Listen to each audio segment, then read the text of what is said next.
estudantes! Sejam bem-vindos à aula de Robótica Educacional.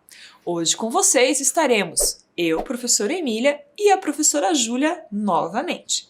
A nossa aula de hoje corresponde na continuação do pensamento computacional. Pessoal, a gente sabe que a robótica é composta por duas frentes, a montagem e a programação. Começamos a estudar o pensamento computacional e os seus pilares. Vocês se recordam que nós já estudamos dois pilares do pensamento computacional? A decomposição e o reconhecimento de padrões. Observem ali que já apareceu a abstração e os algoritmos, que são os pilares que nós vamos desenvolver hoje nesta aula.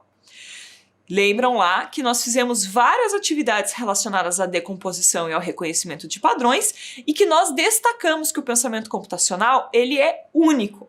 Portanto, várias das atividades que a gente fez envolvem outros pilares, mas a gente destacou algum deles. Quando nós formos nos exercitar o pensamento computacional, a gente vai precisar sempre ter em foco que ele é subdividido nesses quatro pilares, mas que eles podem funcionar juntos e se complementando. Agora a gente vai ver o primeiro pilar de hoje, que é a abstração. E o que efetivamente essa abstração é? Vejam lá. A abstração envolve a filtragem e classificação dos dados, criando mecanismos que permitem separar apenas os elementos essenciais em determinado problema. Nesse sentido, a gente vai fazer o quê? A gente vai fazer uma separação a partir da decomposição, vai filtrar o que realmente é importante e vai destacar o que é essencial para resolver. Vejam ali. A abstração exclui tudo aquilo que não é essencial para a solução de um problema. E a gente vai ficando só com aquilo que responde a minha pergunta. Vamos ver aqui o desafio, né? E vamos executar um exercício para entendermos como funciona a filtragem, certo? Esse momento de filtrar todos os elementos e chegar a uma resposta essencial. Observem aqui o exercício. Pedro precisa de um acessório para sair. Vamos descobrir qual ele irá escolher? Temos ali alguns chapéus, temos uma doma, temos capacete, temos boné, temos ali também algumas toucas, né? Vários exemplos ali diferentes de acessórios para a cabeça. Agora, eu pergunto para vocês, qual será que ele vai escolher para sair? Vamos ver aqui a primeira dica para a gente resolver a nossa filtragem. Olhem lá. O acessório que Pedro escolheu só tem uma cor.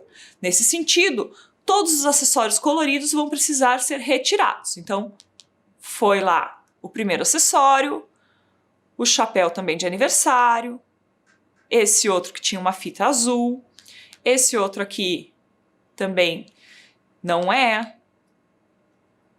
Olha lá, quantos estão sumindo? Todos aqueles que têm mais de uma cor. Então agora nós ficamos aqui com apenas 6, né? E vamos ver qual deles vai ser filtrado ou vai ser retirado na nossa próxima dica. Olha lá, o acessório não é preto. Portanto, a gente tem dois chapéus aqui, uma cartola e um chapéu coco que são pretos e eles vão ser então retirados deste processo, ok? Ficamos com 4 acessórios. Qual deles será que vai ser retirado na nossa próxima dica? Olha ali, o acessório que Pedro escolheu não é branco.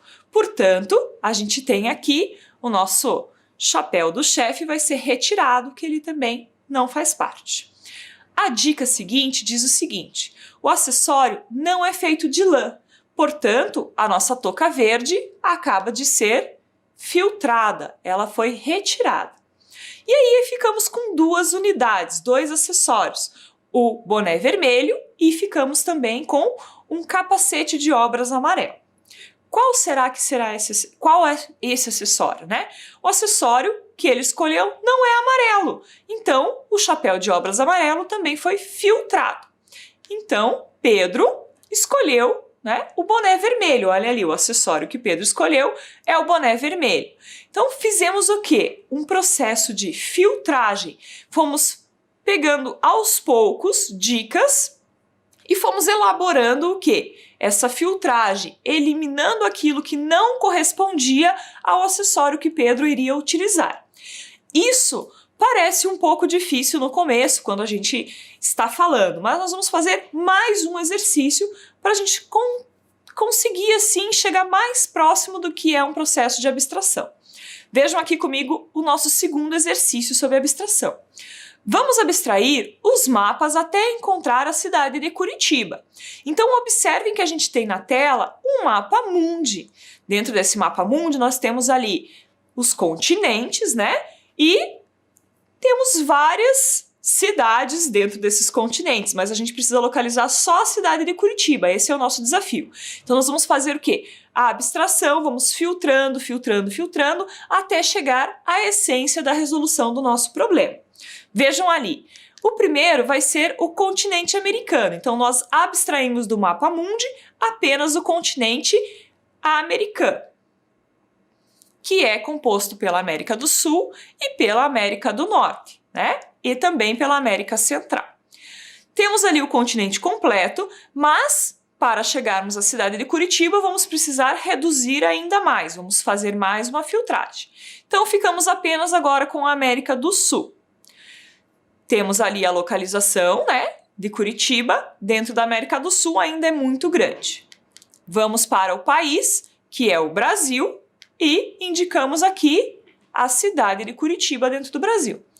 Observamos que isso ainda é muito complexo, muito grande, vamos precisar reduzir mais um pouco. Então, vamos reduzir a região sul.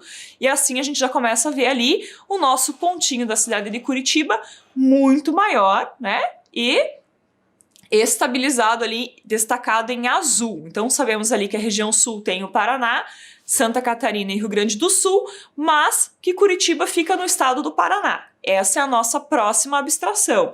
Então, reduzimos de 3 estados para um estado, sendo o estado do Paraná o indicado. Olha lá, a cidade de Curitiba. Ok? Vocês estão compreendendo que a gente vai filtrando, reduzindo até a resposta do problema. Isso é importante. Então, estamos reduzindo do mapa mundi até a cidade.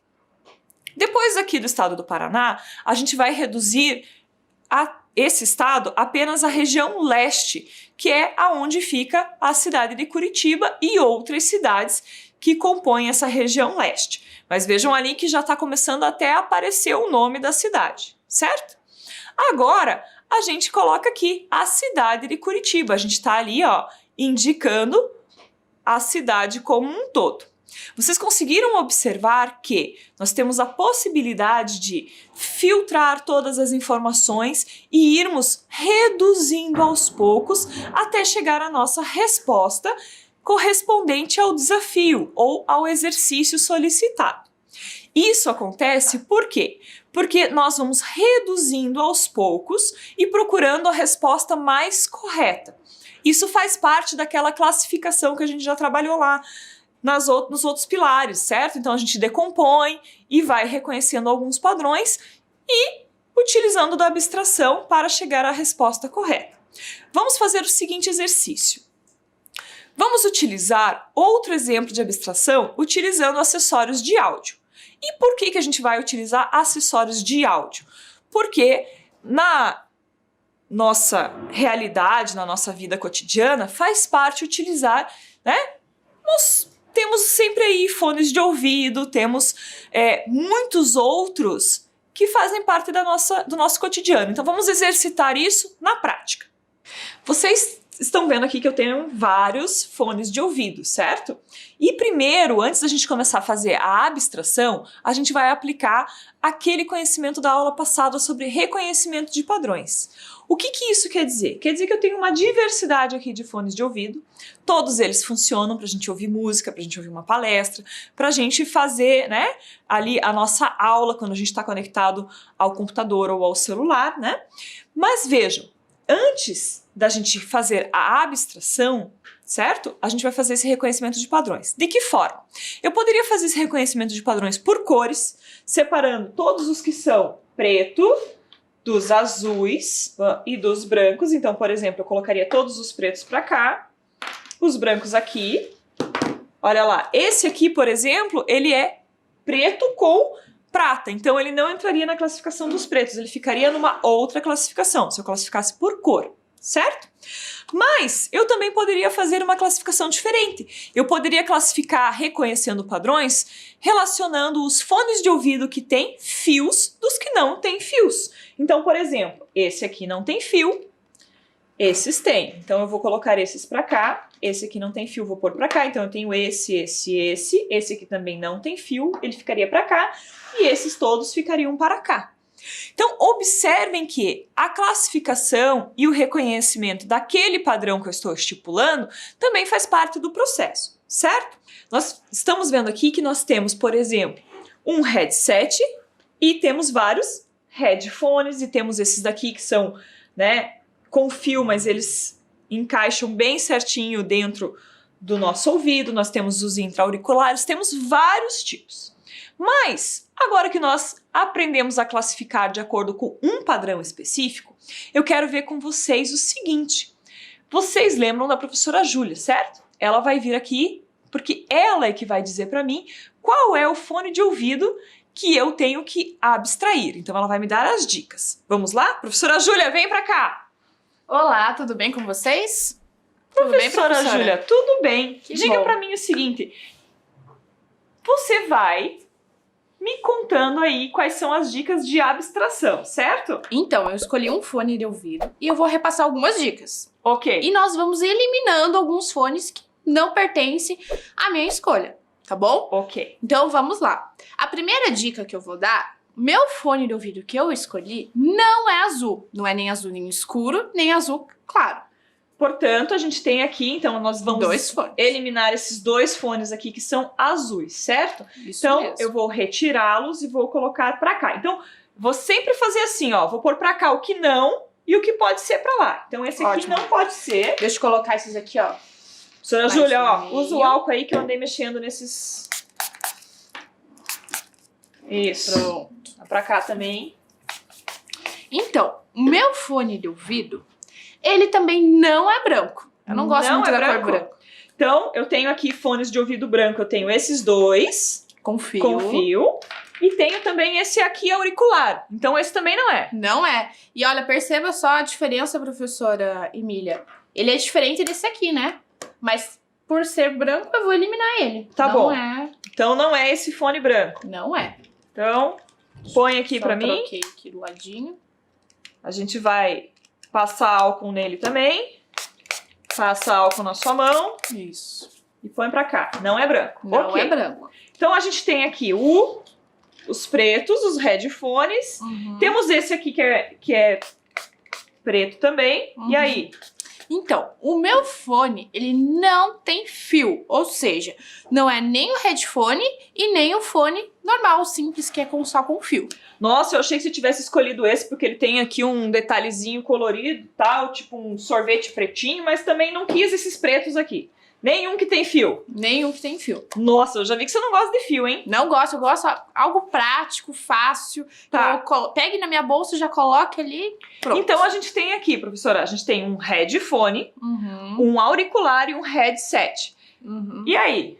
Então, eu gosto de algo mais discreto. Então, o meu fone de ouvido, ele não é prata. Não é prata. Então esse aqui não é o seu fone de ouvido. Não é. Tá. E por fim, vamos ver se a professora Emília sabe. Vamos ver. Ah, é que você falou que você é discreta, então eu acho que entre um headphone sem fio e um fone auricular, você vai preferir o auricular via Isso. Bluetooth. Bluetooth. Ah. Muito bem. Então, meu fone de ouvido não é um headphone. Eu Ok. prefiro o intra-auricular. Então vamos retirar o headphone e você ficou com esse aí, então. Esse aí, que ele é compacto, discreto e que não é Certo. pesado. Pessoal, vocês conseguiram compreender que de acordo com o que a professora Júlia foi falando, nós conseguimos, porque nós já tínhamos visto os padrões, certo? E aí nós fomos conseguir realizar as abstrações até chegar a uma resposta que é o fone de ouvido da professora Júlia. Agora, acompanhem comigo na tela. Ai, eu tenho que pôr a tela. Olha lá. Dos fones de ouvido, né? Qual seria o escolhido? Qual será escolhido? A gente já viu que foi esse intra-auricular. Não foi o sem fio, nem o com fio e nem o headset. Professora Júlia, já que você está aqui com a gente, Sim. eu quero saber de você o seguinte. a gente tem um outro pilar, não tem? Sim, nós temos o nosso último pilar. Que se chama algoritmos, não é? Algoritmo. Relembrando, já trabalhamos a decomposição. Qual que é o outro pilar que nós trabalhamos? O reconhecimento de padrões. Reconhecimento dos padrões, que a professora fez uma análise aqui, né? E a abstração, que é da aula de hoje. E por último, agora nós vamos ver o algoritmo, que é um pilar muito importante no pensamento computacional. Vamos aprender um pouquinho sobre como que funciona, o que é o algoritmo. E para isso, quem vai explicar pra gente é a professora Júlia, e vamos ver como que ela vai fazer isso. Olhem lá! Então, agora eu vou explicar para vocês o nosso último pilar, que é o algoritmo. O que será que é o algoritmo? O algoritmo, ele é um conjunto de instruções, ou seja, regras claras, é um passo a passo do que eu devo seguir num determinado problema, ou, por exemplo, eu tenho uma situação aqui, eu preciso resolver ela, e eu preciso seguir um passo a passo, eu não posso pular para a última fase. Por exemplo, eu vou resolver um quebra-cabeça. Eu tenho esse quebra-cabeça e eu preciso começar separando as peças. Eu posso já iniciar a montagem sem separar as peças? Não. Então são regras. Assim como em outros jogos, existem regras que eu preciso seguir. Então são conjunto de instruções claras, necessárias e ordenadas para a solução de um problema. Vamos ver agora um vídeo, quero que vocês olhem ali para a tela, porque nós vamos ver um vídeo explicando o que é o algoritmo de fato. Vamos olhar? Você já deve ter ouvido falar sobre o termo algoritmo na internet ou em conversas sobre tecnologia. Mas o que isso significa e para que é usado? É simples. Um algoritmo é um conjunto de passos usados para fazer uma tarefa específica. Funciona como um bloco de informações que permite que dispositivos como smartphones, computadores e sites funcionem. Mas além de serem usados pela tecnologia, muitas das coisas que fazemos todos os dias são semelhantes aos algoritmos. Um exemplo pode ser a preparação de macarrões. Para cozinhá-los, você deve seguir uma série de etapas numa ordem específica. Primeiro, deve ferver uma panela de água. Quando estiver fervendo, colocar o macarrão, cozinhar por um tempo e de vez em quando mexer. Assim que eles estiverem cozidos, você deve retirar a água e já estarão prontos para serem servidos com um molho de sua escolha.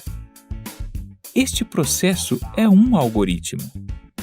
Isso porque foram seguidos alguns passos numa ordem e no final conseguíamos o que queríamos, um delicioso prato de macarrão. Mas se você tivesse cometido um erro, como cozinhar muito a massa ou deixá-la crua, o resultado não seria bom. Os programas funcionam da mesma forma. Seu código é feito de algoritmos que dizem a eles o que fazer. Suponhamos que usaremos um aplicativo para ir até um lugar. Assim que informamos o destino, o aplicativo usa um algoritmo para observar as rotas disponíveis. Em seguida, ele usa um algoritmo diferente que analisa o tráfego do momento. Finalmente, um terceiro algoritmo pega essas informações e calcula a melhor rota para chegar ao destino. Esses três algoritmos são integrados ao código do aplicativo.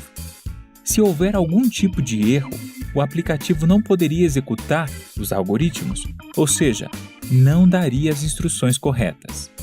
Estes exemplos mostram como humanos e computadores podem usar algoritmos para realizar tarefas diárias, com a diferença de que as máquinas os utilizam para calcularem com maior velocidade e precisão. Concluindo, o futuro da tecnologia visa evoluir e melhorar as tarefas que realizamos. E por isso, enquanto a codificação e a programação ainda forem usadas, os algoritmos serão a base para o desenvolvimento dessas tecnologias. GCF Global, criando oportunidades para uma vida melhor. Vocês Vocês viram que legal esse vídeo que explica como que funciona o algoritmo no nosso dia a dia, no cotidiano? Então, agora eu vou mostrar para vocês como que funciona esse algoritmo numa situação do nosso dia a dia. Por exemplo, o fone que eu escolhi lá com a professora Emília, naquela dinâmica, eu vou conectar ele em um dispositivo e vocês vão ver as instruções, como que funciona esse processo. Então, esse fone aqui, ele é por Bluetooth. Como assim, professora Júlia? Eu preciso, então, aqui ó, peguei o meu tablet, vou fechar aqui, opa, a caneta caiu, não tem problema. Eu vou fechar aqui na tela para vocês verem como que funciona essa questão da configuração do meu fone de ouvido e com o meu dispositivo aqui. O que eu preciso fazer? Eu preciso entrar nas configurações do meu tablet, no símbolo do Bluetooth, e já fiz aqui ó, a pesquisa, procurei quais dispositivos que estão disponíveis para eu parear. Mas professora Júlia, o que é parear? Parear é eu conseguir fazer essa ligação, né, por sinal, para conectar com o meu fone de ouvido. Aqui está meu fone de ouvido, então eu vou utilizar esse sinal que está emitindo o meu dispositivo para o tablet. Então eu vou clicar aqui ó, no fone de ouvido, automaticamente ele já está pareado. Eu já consigo reproduzir uma música, um podcast, ou por exemplo escutar a rádio, né, que aqui tem um dispositivo do aplicativo de rádio, e aqui eu consigo já parear e entrar nas configurações, como aparece aí na tela para vocês, as configurações do meu fone de ouvido. Eu consigo equalizar o som, equilibrar, por exemplo, configurar para passar a música em um fone ou outro, né, de um lado. Então é isso. Então, como vocês perceberam que agora nós fizemos essa pareação, eu vou mostrar para vocês ali, observem ali na tela que tem o passo a passo também de como que foi feito esse processo aqui na prática. Então, observe ali na primeira imagem. Na primeira imagem nós temos a tela inicial do tablet. O que aparece ali naquela tela inicial? A imagem de uma suculenta. Então eu preciso primeiro ligar o meu tablet, depois na segunda imagem já entro nas configurações. Observem ali, nas configurações aparecem alguns dispositivos, né, que estão ao redor, porque quando eu vou procurar, ele vai procurar todos os sinais disponíveis naquele ambiente. E vou encontrar então o nome do meu fone de ouvido, vou clicar ali nas configurações, né, do Bluetooth e vou parear. Automaticamente pareando o meu fone de ouvido, eu vou acessar as configurações. Eu tenho essa possibilidade de acessar as configurações do fone de ouvido. Mas como assim, professora Júlia, as configurações? É para vocês terem a possibilidade, por exemplo, de equalizar o som, regular, por exemplo, que nem eu comentei com vocês antes, a questão da passagem da música, do volume que eu consigo sincronizar e deixar configurado no meu fone de ouvido. E na quarta imagem última é o aplicativo de reprodução de música, onde eu consigo selecionar e ouvir uma música. Mas professora Júlia, você me explicou como que funciona, né, um fone de ouvido intra-auricular com entrada ali, né, a pareação por Bluetooth. Mas como que funciona com um fone de ouvido com fio? É mais fácil. Vamos ver na próxima tela? Vamos observar? Então, na próxima tela ali, observem que eu tenho ali o meu fone de ouvido com fio, certo? E a única coisa que eu preciso fazer é conectar ele na entrada ali do meu tablet, no meu dispositivo. Ou no celular, ou no tablet, ou em qualquer outro dispositivo que que utilize essa questão da reprodução de música. Então eu vou conectar aqui para vocês visualizarem como está ali na tela. Pronto, conectei. Já vai aparecer uma mensagem ali no tablet dizendo que o fone de ouvido está conectado e automaticamente eu só preciso entrar no aplicativo de reprodução de música e ouvir as minhas músicas preferidas, ou um podcast, ou por exemplo até um vídeo em algum dispositivo de reprodução de vídeo. Então é isso. E por exemplo, esse headphone também funciona em duas formas. Ou por Bluetooth, ou eu posso conectar ele, que ele tem uma entrada para você conectar um fio. Um P2, que é um cabo que você conecta aqui no fone de ouvido, no nosso headphone, com o meu dispositivo, certo? Então agora vamos ver aqui, olha só, eu falei de um termo tanto na tela anterior, que vocês observaram, como nessa, que é um termo muito utilizado no nosso dia a dia, hoje em dia, que é o Bluetooth. Mas o que é isso, será? O que significa? Porque é tão comum que às vezes a gente esquece de parar para pensar, mas o que é esse tal de Bluetooth? Então, o Bluetooth, observem ali na tela, que é um protocolo de comunicação projetado originalmente para curto alcance. Ou seja, se eu estiver em outro lugar, em outro espaço, outro ambiente, eu não consigo me conectar com o meu tablet, com o meu fone de ouvido. Eu não consigo fazer essa conexão. Por quê? Porque a ideia é de você estar próximo do seu dispositivo, junto com o seu fone de ouvido, por exemplo. Então é de curto alcance e baixo consumo de energia, que permite dois dispositivos trocarem informações entre si sem cabos. Então é algo que veio para facilitar a nossa vida, sem esses fios, né? Porque para você não precisar ficar carregando um monte de fones de ouvido com vários fios, é algo bem prático e bem acessível. O Bluetooth, ele utiliza uma frequência de rádio específica que permite que duas pontas se identifiquem e se conectem. Como assim, professora? Pontas? Pontas da ideia de fio. Não, mas é só essa questão relacionada a sinal, tá? Através dele é possível enviar arquivos como músicas, vídeos, documentos, entre outros. Ou seja, o Bluetooth ele não funciona somente para reproduzir música, mas eu posso parear, por exemplo, um tablet e um celular e enviar um arquivo, um documento. Eu posso enviar uma música, por exemplo, se a professora Emília estivesse aqui e com o celular dela, eu conseguiria parear e enviar um arquivo, algum documento para ela. Agora que já sabemos como que funciona essa questão da transmissão de dados por sinal, eu vou lançar um desafio para vocês. Vamos sair um pouquinho dessa parte tecnológica e vamos pensar aqui no algoritmo. Lembrando que o algoritmo é uma regra, são instruções, são regras passo a passo para resolver um problema. E eu tenho um desafio aqui. Vamos tentar resolver esse problema aqui. Qual é o passo a passo adequado para realizar a troca de lâmpada? Vejam só, ali eu tenho uma lâmpada que eu preciso trocar. Ela está queimada. Como será que eu devo realizar essa troca? Vamos ver? Então, questão de cuidado até comigo, com uma pessoa que estiver trocando, o primeiro passo sempre é desligar o interruptor. Mas por que, professora Júlia, desligar o interruptor? Para não existir nenhum problema, por exemplo, de levar um choque na hora que eu estiver trocando a lâmpada, né? Pode ser que se eu deixar o interruptor ligado, eu posso acabar levando um choque. Então, para evitar, eu desligo primeiro o interruptor. Depois, eu retiro a lâmpada que apresentou um problema, ou seja, aquela lâmpada que estava queimada ou apresentando falhas, né, que estava piscando, eu retiro ela.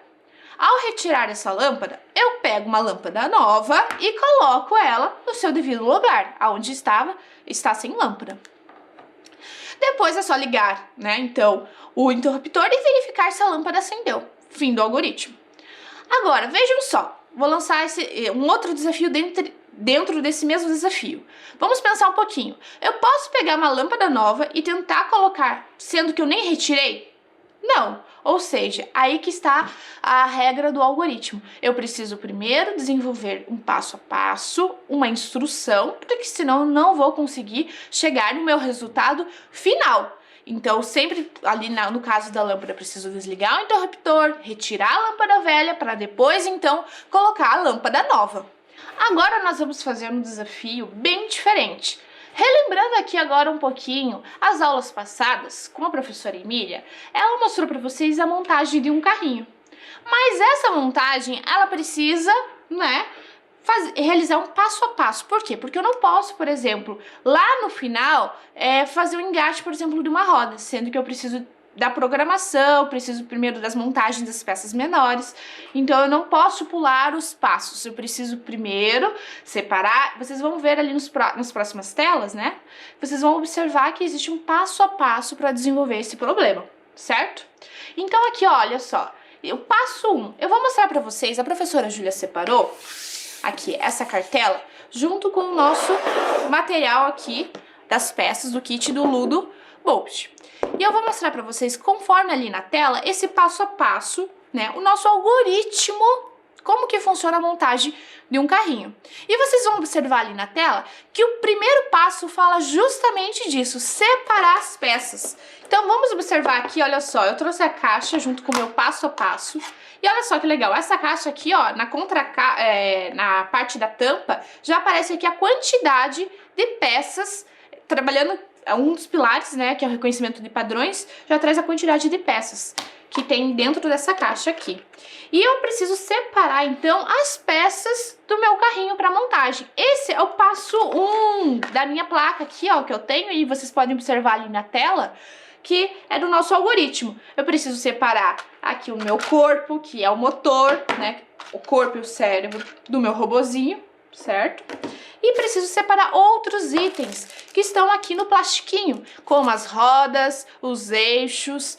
Então, eu preciso do cabo para realizar a conexão com o meu carrinho para fazer a programação, porque sem esse cabo eu não consigo passar a programação, certo? Qual que é o segundo passo? Vamos ver ali na tela? O segundo passo, eu vou estar unindo as rodas aos eixos. Então, eu vou realizar ali a montagem da rodinha com o eixo. Vamos ver na próxima tela? Olhem ali, observe. A próxima tela é vocês conectarem, né, a parte do corpo com o eixo e a roda. O passo 4, eu vou conectar a parte do cérebro, que é onde vai receber a programação, o cabinho. E essa parte é muito importante, vocês observem ali na tela, eu preciso conectar naquele encaixe, naquela primeira entrada ali, porque senão, se eu conectar em outra entrada, não vai receber a programação, certo? E o nosso último passo, por fim, então, é conectar o corpo com o cérebro, que é a parte de baixo, onde estão as rodas, mais o engate ali, onde recebe a programação, certo? Esse é o passo a passo para realizar a montagem do carrinho. Então, sem a programação, esse é o único algoritmo da montagem. Se eu fosse realizar a programação, é um outro algoritmo. Agora nós vamos fazer um outro desafio. Um desafio muito interessante. Observem ali na tela. É o Tangram. Então eu vou mostrar para vocês como que funciona o algoritmo do Tangram. Olha só, percebam que a professora Júlia já separou alguns materiais e algumas peças do nosso jogo Tangram. E eu vou mostrar aqui para vocês o que eu tenho. Aqui eu tenho algumas folhas coloridas, uma tesoura, uma régua e uma canetinha. Aqui eu tenho as peças do Tangram em madeira e eu fiz também aqui para vocês darem uma olhada o Tangram em papel. Mas antes de a gente iniciar essa montagem, e eu vou estar realizando aqui com vocês também uma montagem do quebra-cabeça para vocês perceberem como é fácil que dá para fazer em casa, eu vou passar aqui para vocês um pouquinho da história para vocês conhecerem de como que surgiu o Tangram. O Tangram é um quebra-cabeça chinês que surgiu há muito tempo atrás, há séculos atrás. E ele é formado por 7 peças, chamadas de tans. Formado aqui, olha só, por 2 triângulos grandes. Olha lá, 2 triângulos grandes. 2 triângulos pequenos. Um triângulo médio. Um quadrado. E um paralelogramo. Olha só o formato aqui que diferente. E essas 7 peças eu consigo formar centenas e centenas de montagens de quebra-cabeças diferentes. Consigo desde montagens de animais até de objetos. E agora, como será que eu faço para criar essas peças? Como que eu consigo recortar desse tamanho certinho? Então a professora Júlia vai separar aqui essas peças. Eu vou escolher aqui essa folha amarela, mas pode ser feita de uma folha sulfite. Percebam que essa folha aqui, ela tem um tamanho de uma folha A4. E eu preciso transformar essa folha aqui, olha só, eu vou passar aqui para vocês. Aqui conta aqui um pouquinho da história que a professora Júlia já falou para vocês, certo? E percebam que aqui eu preciso transformar essa folha em um quadrado. Como assim, professora Júlia, em um quadrado? Primeiro passo, eu preciso unir aqui a ponta dessa folha até o outro lado, formando quase que um triângulo. Olha só. Essa parte de baixo aqui que está sobrando, nós vamos dobrar ela pra cima. Como assim, professora Júlia? Olha, eu vou dobrar ela aqui, ó, sentido contrário, porque daí eu vou conseguir cortar. Eu preciso fazer o friso, a marcação pra cortar. Então, deixa eu dobrar ela aqui certinho. Após que eu fiz o friso ali, eu posso já realizar o corte. Eu vou pegar aqui a minha tesoura.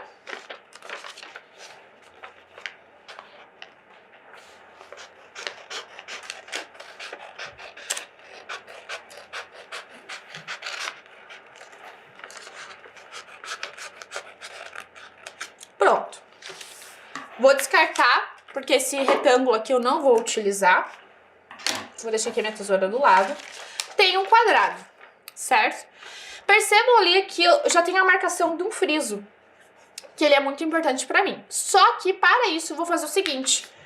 Para ele ficar mais forte, eu vou pegar uma régua de 30 centímetros e vou passar aqui no meio com a canetinha, para estar dividindo. Ela não está entrando, não tem problema. Dividindo os meus 2 primeiros triângulos. Olha só. O próximo passo, olha o que nós vamos precisar de fazer. Fazer essas divisões, essas marcações. Para ficar mais fácil, a professora Júlia vai pegar essa ponta que já está arriscada e vai unir com a outra. Só que detalhe, na hora de eu dobrar aqui, essas duas pontas, eu não vou dobrar até o final. Eu vou deixar uma das pontas sem dobrar. E aqui, desse lado, vou dobrar até o final. Vou fazer o friso, vou realizar aqui, ó, essa marcação. Vocês já vão ver o porquê. Vou abrir novamente aqui a minha folha, o meu quadrado, e vou realizar essa marcação, tá? E vou aproveitar, antes de fazer a marcação, vou usar aquela ponta que eu não realizei o friso até o final e vou dobrar até o meio onde existe essa marcação. Pronto. Vocês já vão perceber, vou passar a canetinha que vai ficar mais fácil para vocês visualizarem, que aqui eu já tenho um triângulo, certo? Então eu vou passar aqui. Vou dividir ao meio, certo? E percebo que eu vou dividir o meio até o final. Pronto, chegamos. Perceba que eu estou fazendo passo a passo, ou seja, seguindo as instruções de um algoritmo, certo? Então aqui eu já tenho os meus 2 triângulos grandes. Aqui eu tenho meu triângulo médio. E agora, o que será que falta? Falta o quadrado, o paralelogramo e um triângulo, certo? Vamos construir as outras peças? Deixa eu aqui passar para a próxima tela para vocês observarem o terceiro passo. O terceiro passo é o seguinte.